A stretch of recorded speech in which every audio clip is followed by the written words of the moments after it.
जय हिंद बच्चों। जीएस के क्रम में आज हमारा 29वां प्रैक्टिस सेट है और ये 15 क्वेश्चन है आपके लिए। इसका सही उत्तर बताना है आपको। पहला क्वेश्चन है, माइक्रोसॉफ्ट वर्ड में डैश वर्तमान प्रलेख के बारे में जानकारी प्रदान करता है।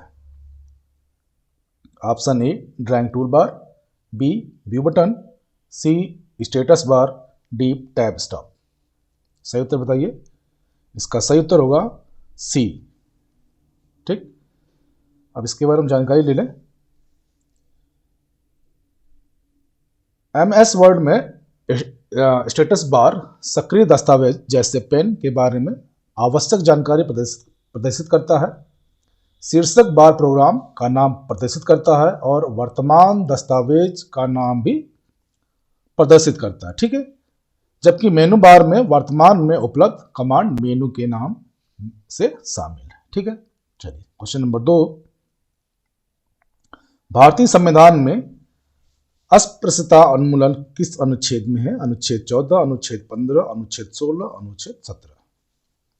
इसका सही उत्तर बताइए। इसका सही उत्तर होगा डी, अनुच्छेद 17। भारतीय संविधान का अनुच्छेद 17 किसी भी रूप में अस्पृश्यता प्रथा का उन्मूलन करता है। अनुच्छेद 17 के उपबंध के अनुसार अस्पृश्यता में उपजी किसी नियोक्ता को लागू करना अपराध होगा जो विधि के अनुसार दंडनीय होगा। ठीक है, अस्पृश्यता अपराध अधिनियम 1955 के द्वारा अनुच्छेद 17 में प्रावधानों को और कठिन बना दिया गया था। अधिनियम 1955 है ये। ठीक है, 1955। ठीक, क्वेश्चन नंबर 3, किसी स्थान पर तापमान, आर्द्रता, वर्षा, वायु वेग आदि के संदर्भ में वायुमंडल की प्रतिदिन की परिस्थिति उस स्थान का डैश कहलाती है? जलवायु, परिस्थितिकी, पर्यावरण और मौसम। क्वेश्चन नंबर 3, इसका सही उत्तर बताइए। क्वेश्चन नंबर 3 का सही उत्तर होगा डी, मौसम। चलिए, तापमान, आर्द्रता, वर्षा, हवा की गति इत्यादि से संबंध में वायुमंडल की प्रतिदिन की स्थिति को उस स्थान का मौसम कहा जाता है जैसे थोड़े समय के दौरान वातावरण की स्थिति का वर्णन करता है। एग्जाम्पल देखिए, प्रतिदिन या एक सप्ताह तक का जलवायु लंबे समय तक औसत स्थितियों का वर्णन करता है। चलते हैं आगे। क्वेश्चन नंबर 4, यदि वस्तु समान समय में असमान दूरी तय करती है तो कहा जाता है कि उसकी गति डैश है? एक समान, सरल रेखी, असमान और साम्य। सही उत्तर बताइए इसका। क्वेश्चन नंबर 4 का इसका सही उत्तर होगा क्वेश्चन नंबर 4 का सी, असमान। ठीक, गति को समय के साथ वस्तु की स्थिति में परिवर्तन के रूप में परिभाषित किया जाता है। जब एक वस्तु बराबर समय अंतराल में बराबर दूरी तय करती है तो उसे समान गति कहा जाता है, जबकि जब एक वस्तु बराबर समय अंतराल में असमान दूरी तय करती है तो उसे गैर एक समान गति, नॉन यूनिफॉर्म मोशन कहा जाता है। Non uniform motion. ठीक, चलिए क्वेश्चन नंबर 5, 900 प्रतिरोधक वाले किसी तापक से किसी ऊष्मा जूल में उत्पन्न होगी यदि इसमें से 0.3A की धारा 10 सेकंड के लिए प्रवाहित की जाए। इसका सही उत्तर बताइए। क्वेश्चन नंबर 5 का option A 2700, B 810, C 405, D 1350। इसका सही उत्तर होगा बी 810। बी 810। ठीक, चलिए अब चलते हैं क्वेश्चन नंबर 6, भारतीय संविधान का कौन सा अनुच्छेद पंचायती राज स्थापित करता है? भारतीय संविधान का कौन सा अनुच्छेद पंचायती राज स्थापित करता है? ए अनुच्छेद 38, बी अनुच्छेद 39, सी अनुच्छेद 40, डी अनुच्छेद 41। इसका सही उत्तर बताइए। इसका सही उत्तर होगा क्वेश्चन नंबर 6 का सी, अनुच्छेद 40। अनुच्छेद 40 ग्राम पंचायतों के संगठन से संबंधित है। यह भारतीय संविधान के भाग चौथे के अंतर्गत एक नीति निर्देशक तत्व है। इस अनुच्छेद के अनुसार राज्य ग्राम पंचायतों का संगठन करने के लिए एक कदम उठाएगा और उसे ऐसी शक्तियों और प्राधिकार प्रदान करेगा जो उन्हें स्वायत्त शासन की इकाइयों के रूप में कार्य करने योग्य बनाने के लिए आवश्यक है। चलिए क्वेश्चन नंबर 7, भारत के राष्ट्रीय ध्वज पर चित्रित अशोक चक्र में कितनी तीलियां हैं? इजी क्वेश्चन है। ए 36, बी 24, सी 16, डी 32। इसका सही उत्तर बताइए। सही उत्तर डी 24। ठीक, चलिए और थोड़ी इसकी जानकारी ले लें। अशोक चक्र को धर्म चक्र या समय चक्र रूप में भी जाना जाता है। इसमें 24 तीलियां हैं जो दिन के 24 घंटे का प्रतिनिधित्व करती हैं। 24 तीलियों में हिंदू धर्म के 24 धर्म ऋषियों का भी प्रतिनिधित्व करती हैं जो गायत्री मंत्र की संपूर्ण शक्ति को नियंत्रित करने में समर्थ है। इन धर्म ऋषियों को गायत्री मंत्र के 24 अक्षरों द्वारा प्रस्तुत किया जाता है। क्वेश्चन नंबर 8, CSIR NAL द्वारा रूपांकित तथा विकसित सारस PT-1 एक कितने सीटों वाला यात्री विमान है? A 10, B 14, C 20, D 25। इसका सही उत्तर बताइए। सही उत्तर होगा इसका B। ठीक, आप थोड़ा इसकी जानकारी ले लें। सारस PT-1A एक 14 सीटर यात्री विमान है जो CSIR NAL एक फ्रंटलाइन एयर स्पेस शोध प्रयोगशाला द्वारा डिजाइन और विकसित किया गया है। सारस के उन्नत संस्करण विमान में 19 सीटों की क्षमता होगी। अपग्रेड किए गए 14 सीटर सारस PT-1NA पिछले परीक्षणों के दौरान दुर्घटनाग्रस्त होने के लगभग 11 साल बाद 2018 में अपनी टेस्ट उड़ान पास की थी। चलिए क्वेश्चन नंबर 9,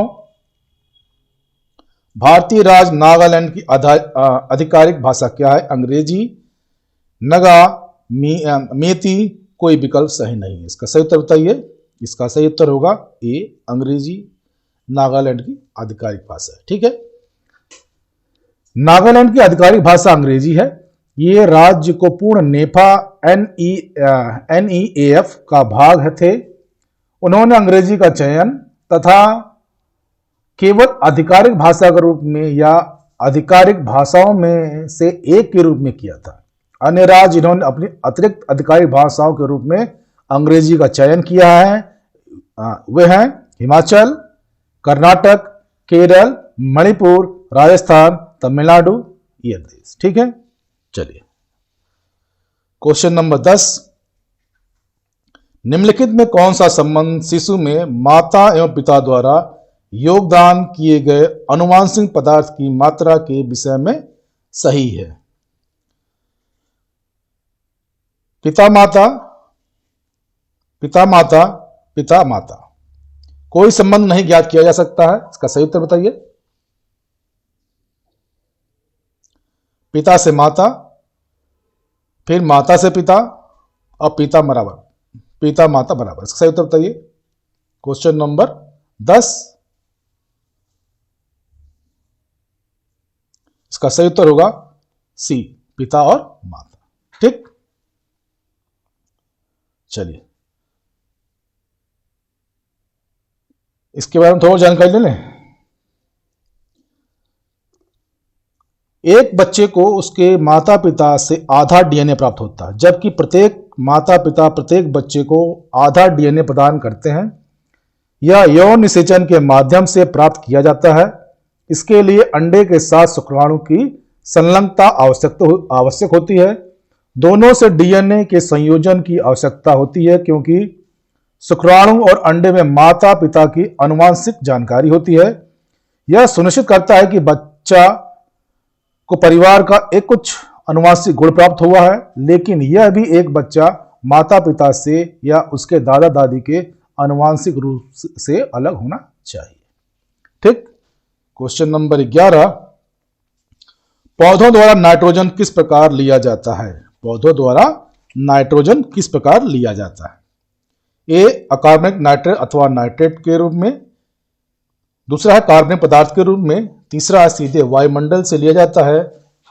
इसमें ऑप्शन केवल 1 या 2 सही है, बी केवल 1 या 3 सही है, सी केवल 2 और 3 सही है, डी 1, 2 तथा 3 सही। इसका सही उत्तर बताइए। इसका सही उत्तर होगा ए। ठीक, चलिए क्वेश्चन नंबर 12, नगरपालिका में महिलाओं के लिए कितनी सीटें आरक्षित है? नगरपालिका में महिलाओं के लिए कितनी सीटें आरक्षित हैं? 1/5, 1/7, 1/3, 1/4। इसका सही उत्तर बताइए। सही उत्तर होगा इसका 1/3।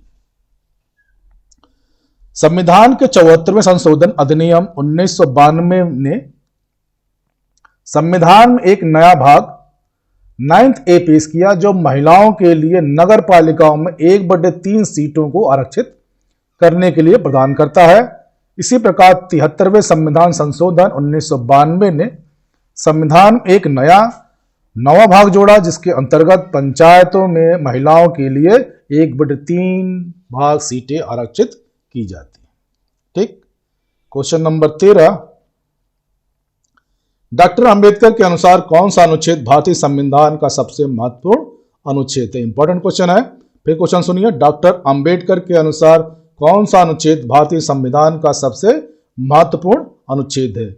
अनुच्छेद 21, अनुच्छेद 24, अनुच्छेद 32, अनुच्छेद 256। इसका सही उत्तर बताइए। इसका सही उत्तर होगा सी, अनुच्छेद 32।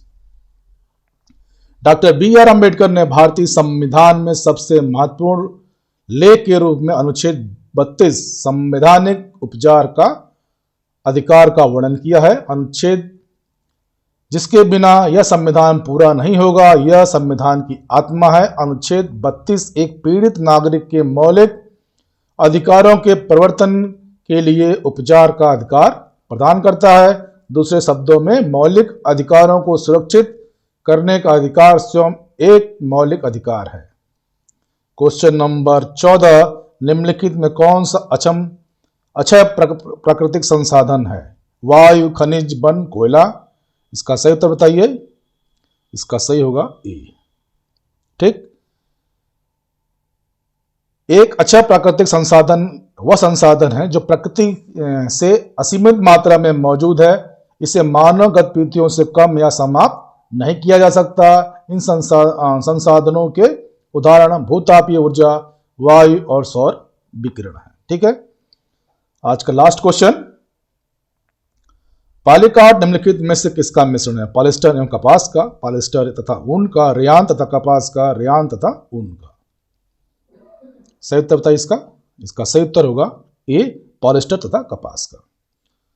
पॉलीकार्ड एक कपड़ा है जो कपास और पॉलिस्टर फाइबर का मिश्रण है। कपास के पौधों से प्राप्त किया जा सकता है, ये प्राकृतिक फाइबर होता है, जबकि पॉलिस्टर पेट्रोलियम, कोयला, वायु और पानी से बना सिंथेटिक फाइबर है। तो इसके साथ ही आपके 15 क्वेश्चन आज के समाप्त होते हैं। इसके साथ ही जय हिंद, जय भारत, खुश रहिए, स्वस्थ रहिए, मस्त रहिए। Thank you all of you.